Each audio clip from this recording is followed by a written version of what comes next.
Hi guys, it's a beautiful Sunday and sunny afternoon, and then of course it's been a beautiful day so far. I had some really beautiful time in church, and of course it was also like a time to remind myself of the so many promises that we carry, and then of course all of the blessings that we have on the inside.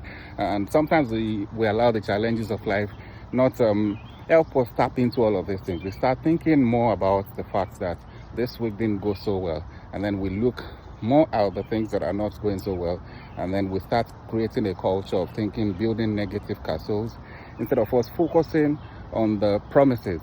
If you'd rather build a castle of promises and then of course walk towards it, it's a lot more better way to live than looking at all of the negative things happening, and then of course in the course of doing that you are building a castle of negativities.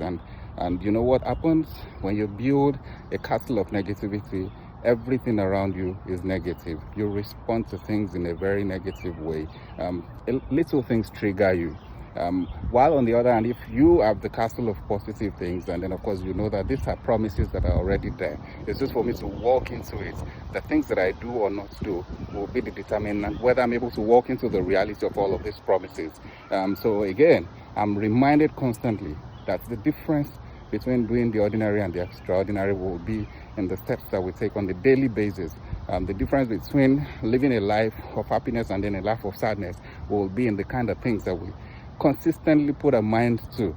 If we consistently put our minds to the negative things, we'll definitely always be bitter people. We'll always be people who are not really happy when people are doing good things. But if your mind is fixed on the promises of God, if your mind is fixed on all of those things that you know are certain, they are not visible yet, but you are sure that they are there. It also helps your outlook to life. It helps your relationship with people. You're a lot more warm to people. You rejoice when people are rejoicing, because again, that's something you need to rejoice when people are rejoicing. The fact that you don't have something doesn't mean that when somebody has it, you don't celebrate with them. The more you celebrate with them, the more you're calling forth those things to yourself. So I'm challenging myself again this week that do not forget who you are. Do not forget who you are. Remind yourself constantly, this is who I am.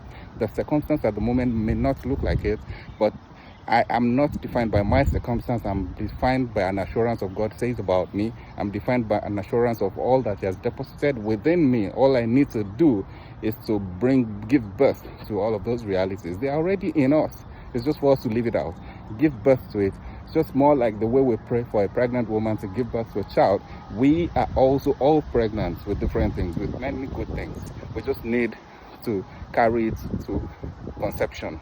Don't abort those dreams. Don't abort those beautiful dreams because the present circumstance doesn't really look like it.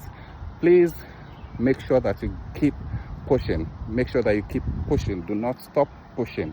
Do not stop pushing. Life never responds to those who stopped when they were supposed to keep working. Life will not respond to people who started a race but never finished it. You don't get a prize for not finishing a race. You only get the prize for finishing the race. The fulfillment you get is that you started it and then you saw it become a reality. There's something that is in us that calls us to greatness.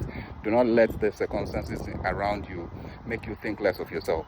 You are a great person, and make sure that you live in the reality of the great person that you are. God bless you, and have a very productive and beautiful week.